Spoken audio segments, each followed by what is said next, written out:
Good afternoon, everyone.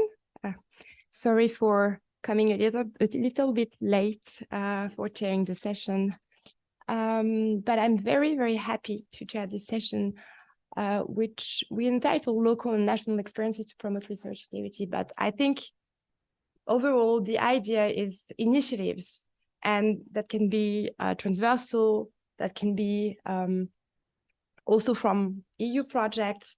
So this is also a way to capture the essence of ENRIO, to present how all these initiatives together can lead to better practices and better initiatives. So about Helga and Siret. So Helga is a mediator and coach, trainer, lecturer, and consultant on issues of good scientific practice and research integrity. She has been active in ombudsman's work since 2005, first as a staff member and head of the Office of the National Body German Ombudsman for Research, and since October 2013 as head of the Ombuds Office at the University of Hamburg.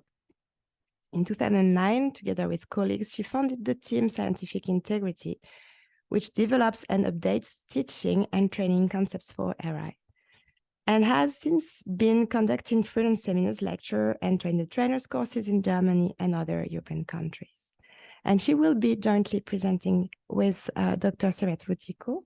I'm sorry I didn't have the name tag for you because I think the program has changed a little bit, but I'm happy to introduce you to the audience. So Dr. Rutiku is currently working as head of the grant office at the University of Tartu in Estonia. In her previous position as head of the research funding office of the Estonian Research Council, she was the representative of ETAG in ENRIO. And Helga and Siret, the floor is yours.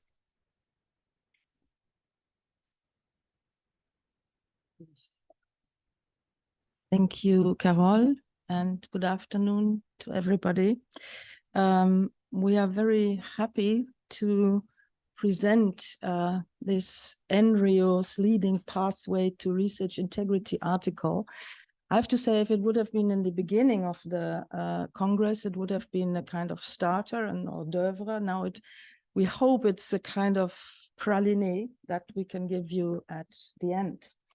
And it's also a bit different, you will see. Well, this is the article we are talking about, which was the reason for this presentation. But it's a little bit strange to now repeat things that are written in the article. So our simple recommendation is read it. And this is the source where you can find it. This is the content. It means we are talking about ENRIO as an organization.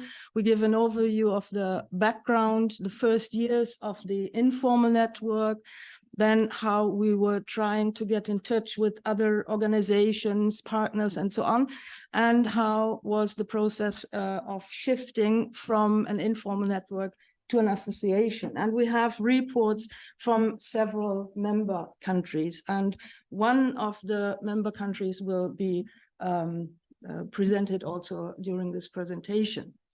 So it started in 2007 with the first World Conference on Research Integrity that took place in Lisbon in September, and it was followed by the OECD report on the best practices for ensuring scientific integrity and preventing misconduct.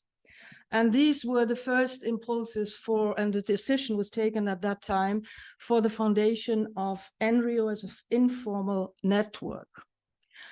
And the first meetings took place in 2008 in London and in Split, and you can see that there were already a lot of representatives from different countries. And the first working group of ENRIO was founded at that time, or let's say the other way around, there was a working group, but a lot of ENRIO members participated in this ESF working group, how to foster research integrity, with the goal of the harmonization of good scientific practice and research integrity rules in Europe that led finally to the ALEA code that we know today. And the next meetings were in Amsterdam and Oslo in 2009. In 2010, there was the first step to more let's say, formalize the ENRIO network by formulating rules. And the first chair that was elected at that time was Dirk de Hen from the Netherlands. And then at 2010, at the second World Conference, ENRIO was represented by Dirk and presented as an idea, the network as an idea. So that was already something we were seen on an international basis. And we all remember, I guess, the Second World Conference because of this remarkable Singapore statement. The next step was were meetings in Copenhagen and Vienna in 2011. And then in 2012, we had a meeting and we had the election of a next chair. A lot of people will know her, Nicole Vöger from Austria. And then again, there was another World Conference in 2013 in Montreal.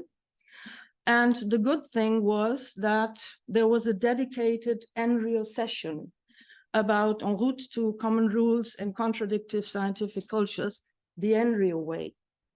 So that was published in this book, the conference proceedings.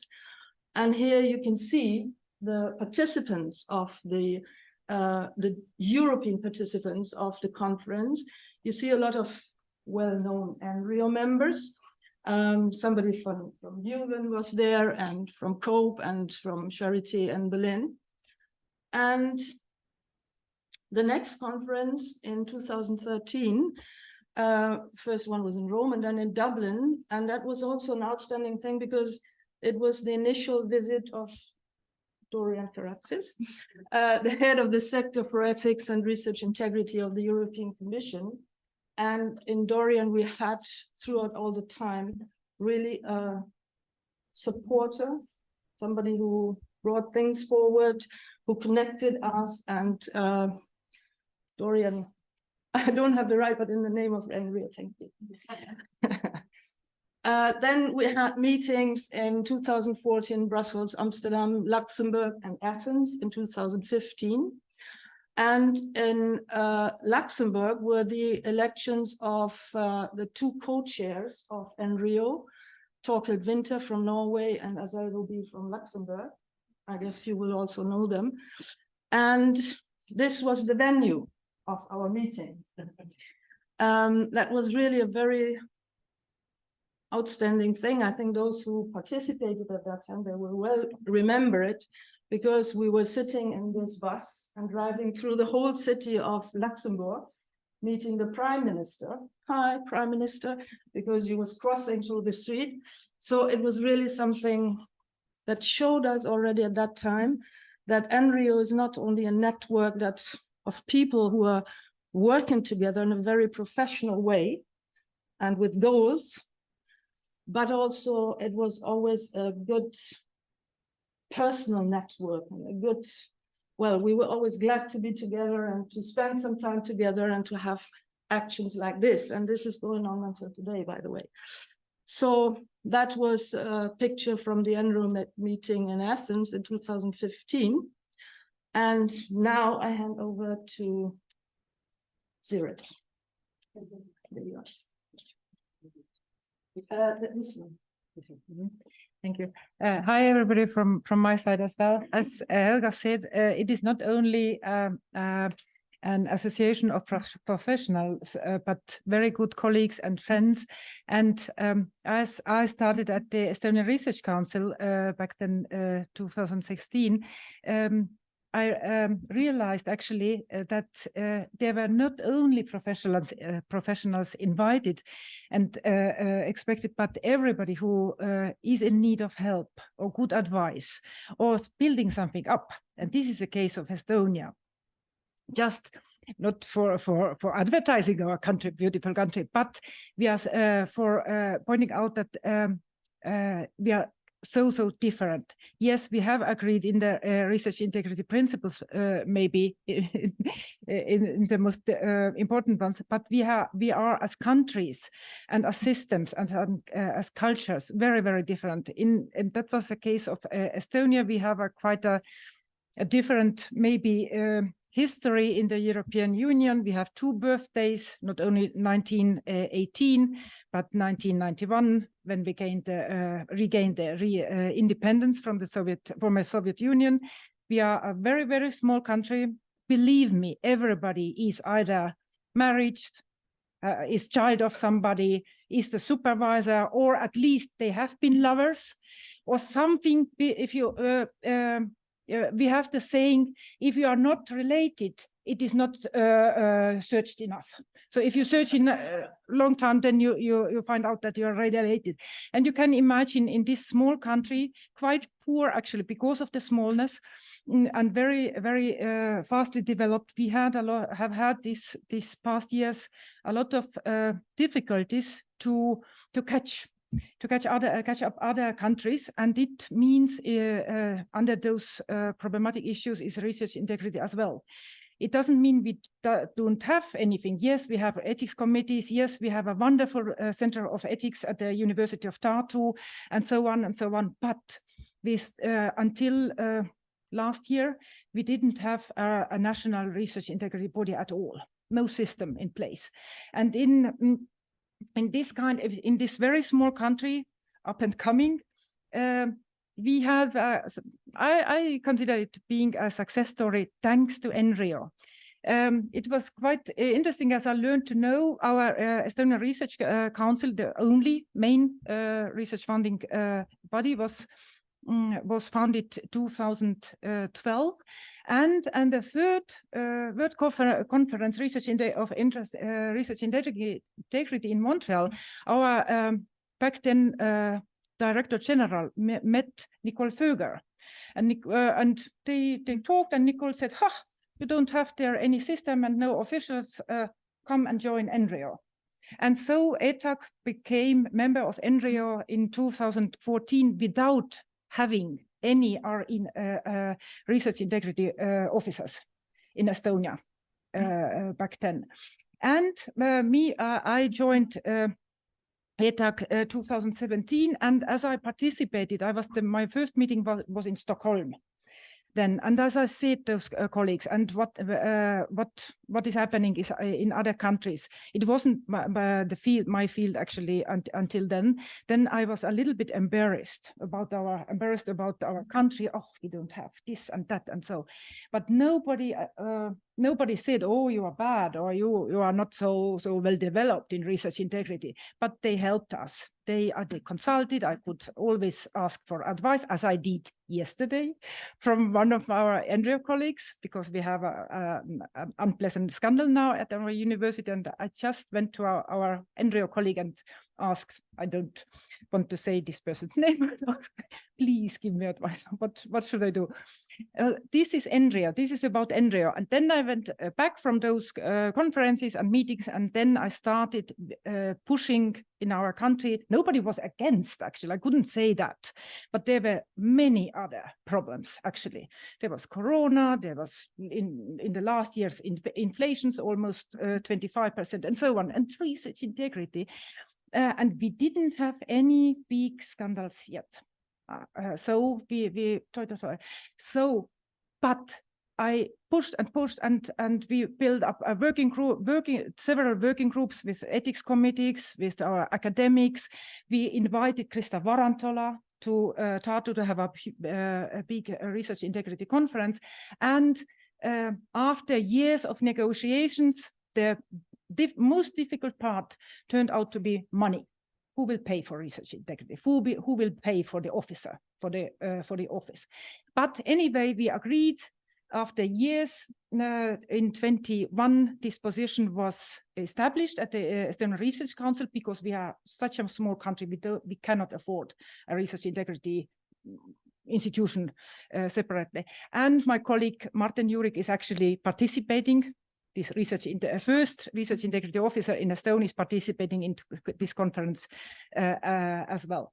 And of course, it is only the beginning of our story, not the end. But we are enjoying being the member of ENRIO, and we have to thank ENRIO for this support and this continuing support, actually, which we need in establishing this system. But I give back to Helga now. Thank you. So we go back now to the year.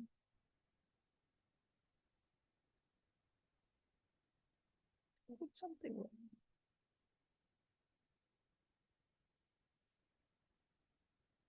Yeah, there we are. No, that's where we were already. No, sorry. So it's right. I'm sorry. So we come again to the year 2015, and there was another World Conference in Rio de Janeiro, where ENRIO was also well presented by members, by representations, and so on. And also in 2015, Nicole Vöger, the head of ENRIO at that time, the chair, she participated in as an ENRIO representative at the ENRIO meeting in Colorado in September, also to, like we say in our article, casting the web white. And then we had meetings in Ljubljana and in Bratislava and Vienna in 2016. And from that time on, we have a logo. We have an ENRIO logo.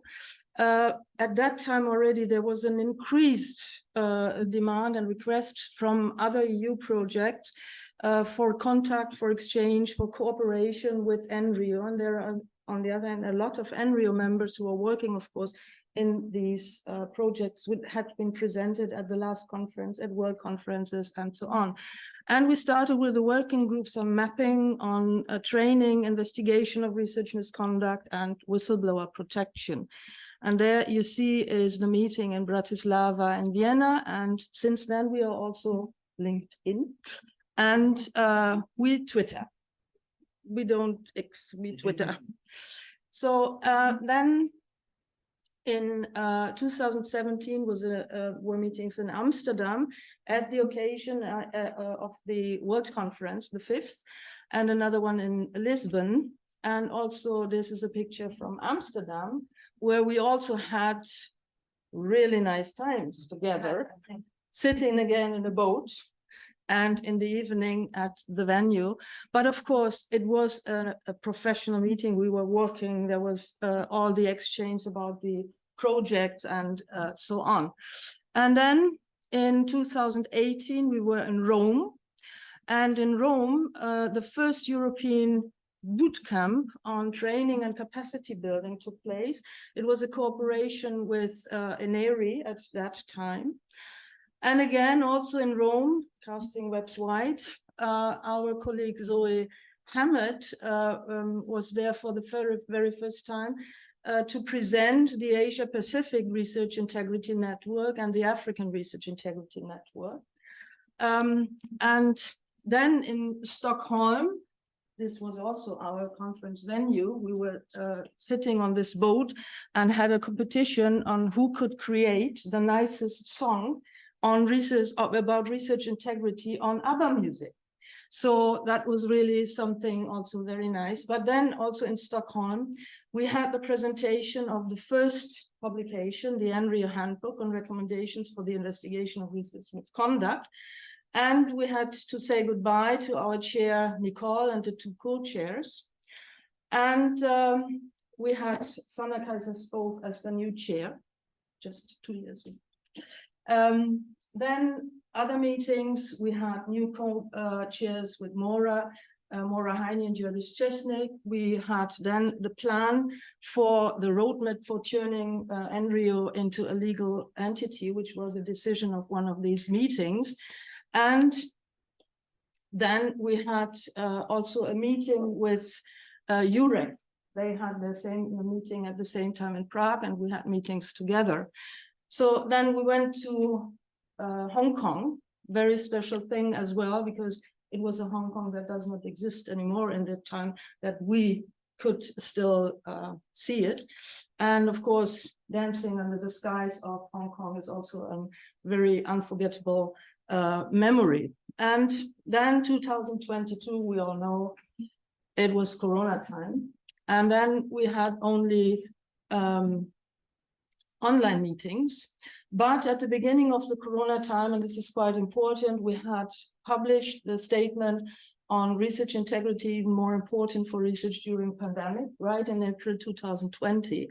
and the transformation into a legal entity. We had the first Congress, online Congress on research integrity. We had then other meetings in presence in Helsinki and Barcelona in 2022, to this year in Brussels and in Paris, where we are right now on this conference.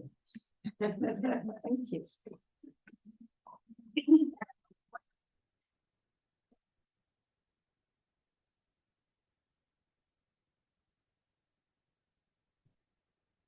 Thank you very much, Helga, for this presentation, and also Siret for underlining the importance of networks in supporting each other in developing research integrity practice.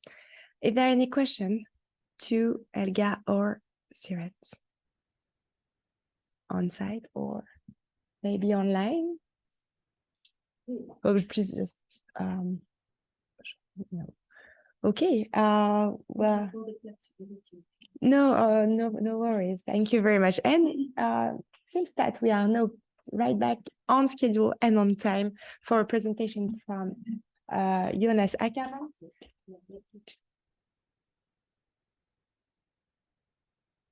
My program back. So now we are going to listen about revising a national guideline and implementing international policy, optimizing receptions, and managing expectation. This is going to be presented by Dr. Jonas Åkerman, who is a docent in philosophy and currently works as research integrity and ethics coordinator at Stockholm University at the Office of Research, Engagement and Innovation Services. He was the co-chair of ERMA's Ethics and Research Integrity Officers Network, the ENRIO, from 2018 to 2022, and has been member and secretary of the expert group on ethics within the Association of Swedish Higher Education Institutions since 2019. He is presently involved in several EU-funded projects and is also temporarily employed by the Swedish Research Council in order to write a revised version of the guidance document, Good Research Practice. Thank you very much, Jonas, for presenting today, and the floor is yours.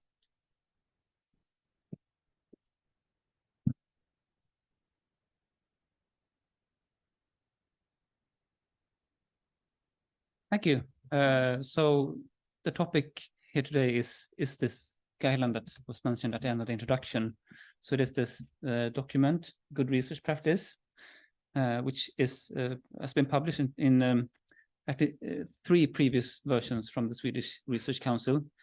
The most recent one is from 2017. So this is a document which is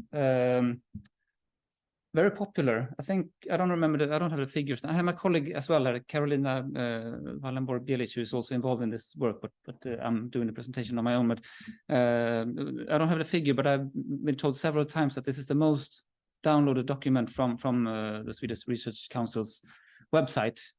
And it's also, I mean, I've seen this, I have used it in my work, of course, at Stockholm University, and I see researchers use it for various purposes. They use it for guidance, of course. It has been used as a normative source, although maybe that wasn't the idea from the beginning. I mean, unlike the LA code, it's not really a document which is supposed to lay down that kind of sort of normative standard, but it's difficult to write this kind of national guideline without also doing that. And it's written in a way that sends that kind of message. I'll come back to this in a moment.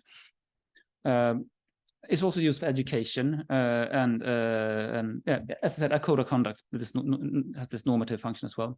It's fairly long, it's about 90 pages, and then it has actually been shortened quite a bit from the previous version, which was published in 2011, which I think was like 130 pages, which is a bit long for this kind of document if you want everyone to read it, and also to make it, you know, it's good to have it comprehensible. It's easier to get an overview, and if you want to find guidance, also the information now is partly outdated, not least when it comes to personal data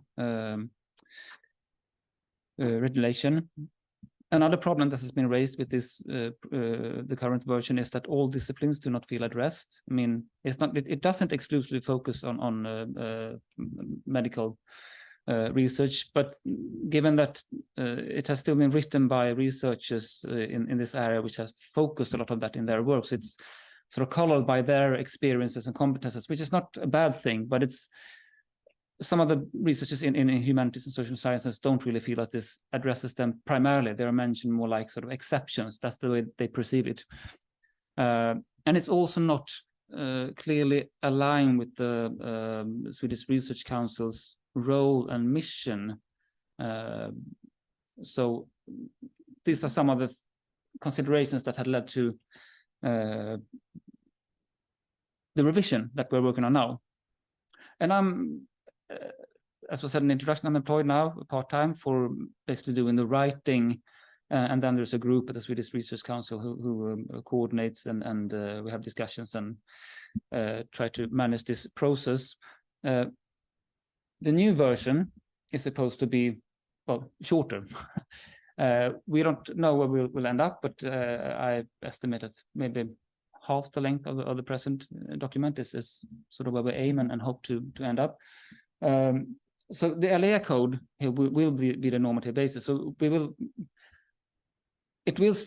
we acknowledge this need and this it will be used as a normative document no matter what we do. So we thought that then the normative basis should at least be something that is well established, and it shouldn't, unless it's absolutely necessary, add too much normative basis that isn't already expressed well in other documents. So part of this will just be to present things from the LEA code, but also to put this in a context, the Swedish context, which is of course also the European and the international context to a certain extent, but mostly focusing on the Swedish regulations which are specific to researchers active in Sweden, but also guidelines and things that you need to know about in addition to the LEA code in different disciplines.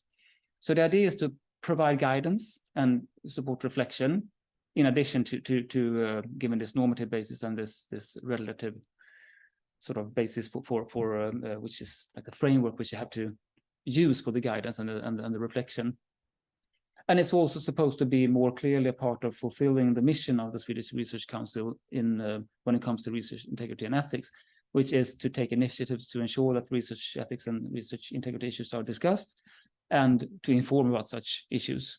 That, of course, can be interpreted in many ways. You can be more or less ambitious, and there's an ongoing work as well now at the Swedish Research Council, where Caroline is involved, but the goal is to end up with to establish an approach to this mission, basically, because now it's not really clear how it's supposed to be interpreted. So here are some of the challenges that we've seen with doing this revision. One thing is, of course, that there are a lot of expectations. There is a product out now which is popular but also criticized. People are expecting this to be something that can do everything that the old product did, but better, and also a lot of other things. And we're trying to meet these expectations as well as we can, insofar as they are legitimate and reasonable, of course. But one thing is to manage these expectations. So we have had a lot of meetings with different stakeholders, discuss with them, allowing them to give us feedback and say that, been very open. You can please say what you want and what you expect, and we'll see what we can do. But these are sort of we have limits to what we can do. There's a time constraint. There are also these ideas about what this product is supposed to be. So we might not be able to satisfy all of your wishes. But please let us know what you need, and we'll see what we can do. So that's one thing we've done to try to manage these expectations, so that when a document comes out, hopefully the document will be better than it would have been otherwise. But also people will feel that we have been sort of involved in this to a certain extent, and they have listened to us and made something that at least partly addresses our issues. We also get a lot of opinions that pull in different directions. This is what you will always get when you try to write a document like this. People have different opinions on certain issues. And I think one reasonable approach to this is that maybe you don't need to take a stand on all the issues, especially the controversial ones. You can leave them. Maybe you can just raise a question. Here's an issue. reflect on it. How does this work in your discipline? What are your thoughts on this? So we're also sort of mixing the more informative and guiding part with the questions to the reader, where we can put more things like this that will stimulate reflection without necessarily taking a stand. Also, of course, balance general and specific. You get something which is general enough to address all the issues or to be perceived as relevant for all disciplines, but at the same time be specific enough to actually provide some useful guidance. This is a dilemma that anyone who's trying to write guidelines will end up with. So of course, we try to give clear guidance what is possible, and then we also try to add we have some templates for reflection, for instance, so that I'll show the structure of the document in a moment. But the idea is that to also, apart from discussing specific issues, also provide sort of a framework or a template for ethical reflection, and also, of course, with examples and questions. I mentioned go back right there. I mentioned the time constraints. So this is also something that may limit what we can do. We're supposed to be ready by the end of this year. We'll see whether that plan is extended or not, but we need to be prepared to lower some of the ambitions, of course. We need to get this done, and we need to get it as good as possible. But of course, we cannot compromise with the essential things. So that's also something that we need to discuss, and that we have discussed a lot.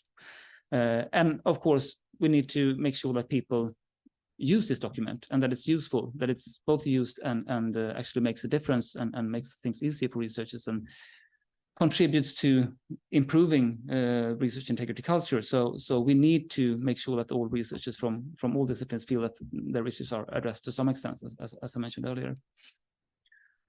So the current version, which I think is pretty close to what we at least hope or expect to be the final structure, at least, is this. So we'll start with an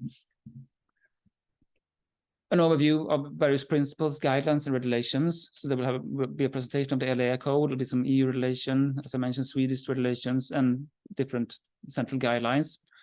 And then there will be an overview of the Swedish system, so that you can get this. And it's especially important for researchers who are not from Sweden initially, but also, also for Swedish researchers. Not all of them are sufficiently familiar with the details of the Swedish system that they need to know in order to comply with all the regulations. So, but even more with people come from other countries, when they might be used to a certain system and get a little bit of a shock when they come to Sweden and realize that here things are done in a very different way. For instance, when it comes to ethical review, we don't have IRBs, we have a central national authority. Those things, you need to know that as a researcher, and you might need to know it before you come, because if you think that you can just come and start your research and then you'll have to wait 3 months in order to get through some complicated process, then that will be of course not good for the individual researcher, and not good for Sweden as a research nation. We want to make international collaboration easy, and there's going to be a special section on responsibilities, where we map out the responsibilities for researchers, organization, but also at system level, and various kinds of collaborations. These are things that are present in the LAI code, but then has also been discussed on several occasions at this conference so far.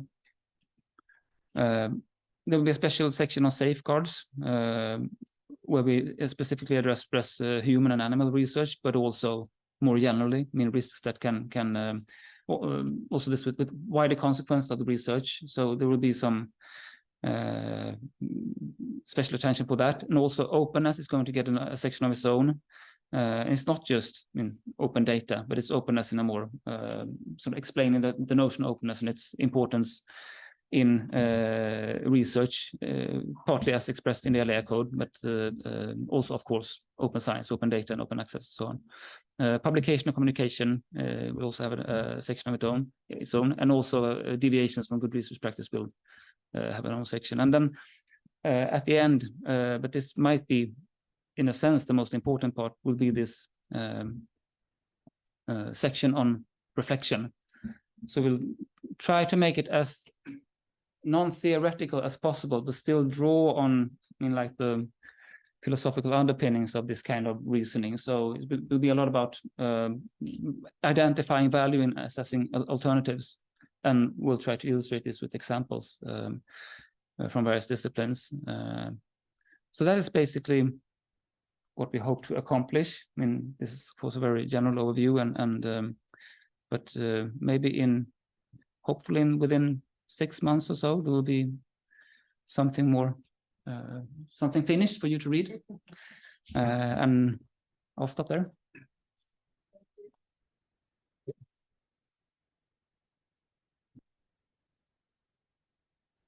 Thank you very much. We definitely hope that we will be able to read it soon.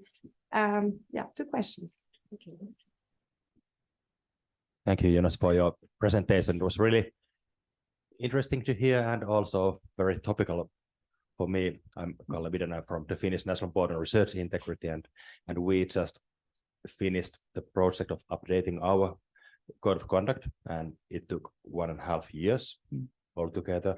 And what we noticed is we had to drop some topics altogether, like we thought of putting use of AI in there, but we noticed, okay, this is still developing and it's quite contested in a way, so we have to drop it. And what we noticed, I think our code of conduct, or yes, I think it's code of conduct called now. Yesterday, before it was guidelines, but now it's code of conduct.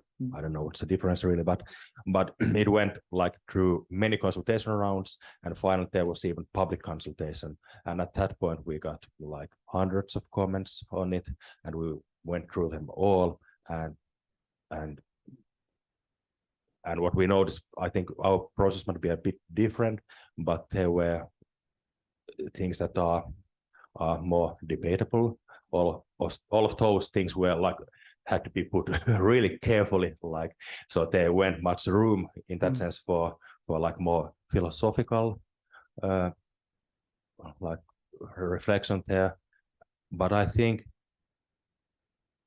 what is the purpose of the code? For us, it's mostly like a procedure, how things go, what are the things that are supported and which are not, and it doesn't, like, it's not intended to be a tool for further reflection. Like I think your previous code is pretty much like that. I think it starts with a 101 on normative ethics, more or less. But I would like to perhaps to hear what is like have you considered this like a pedagogical element there? What is are the main purposes for your code of conduct? What is like the reason for, or if you get my drift, what I mean? But I mean, like is it for education more? Is it for setting the norms? No, it's a good question, and that's, we've been talking a lot about that. It's primarily guidance, and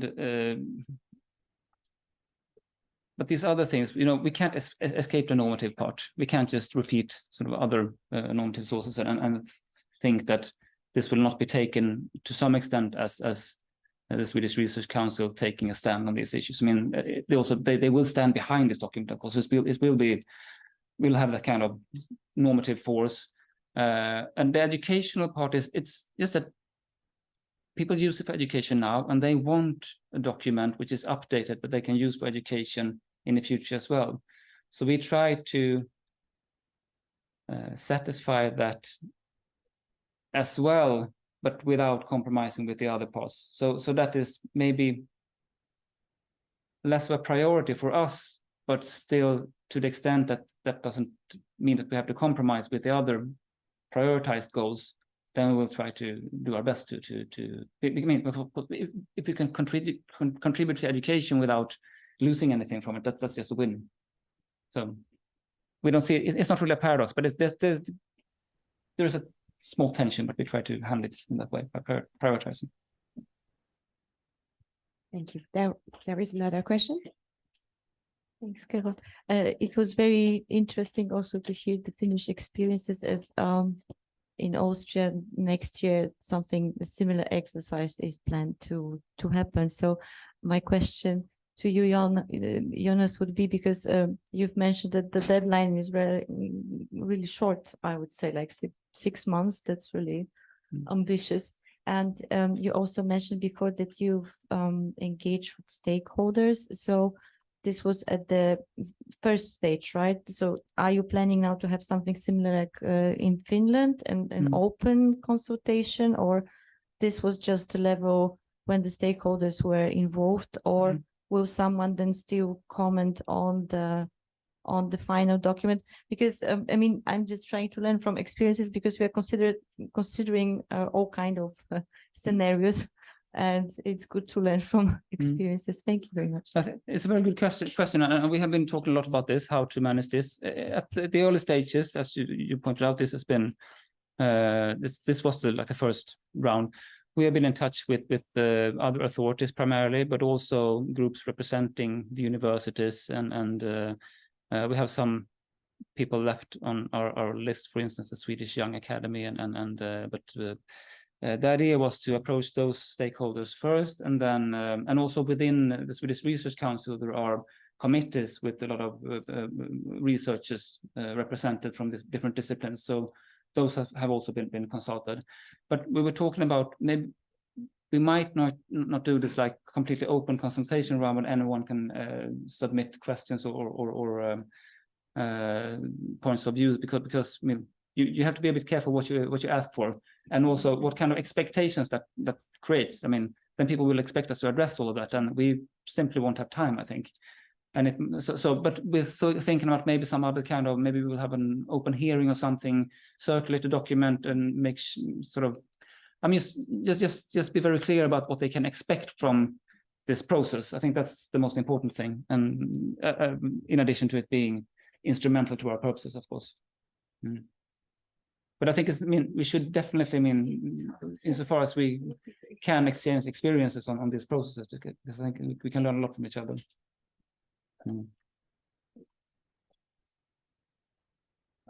Those for all of us who are renewing our codes of conduct or are doing research integrative barometers or surveys, that perhaps we could write short descriptions of the methodology for RIPE, Research Integrative Practice in Europe publication. I think it's a good idea. We can see when we think that we're at the stage where we can actually say something that will be helpful for others, because I think now we're still sort of in the process, and we'll see how it works out.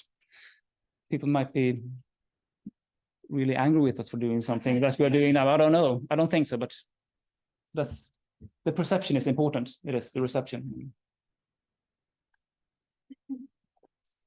Thank you very much. I think we managed to finish on time. Thanks to you, and thanks to all of you for good questions.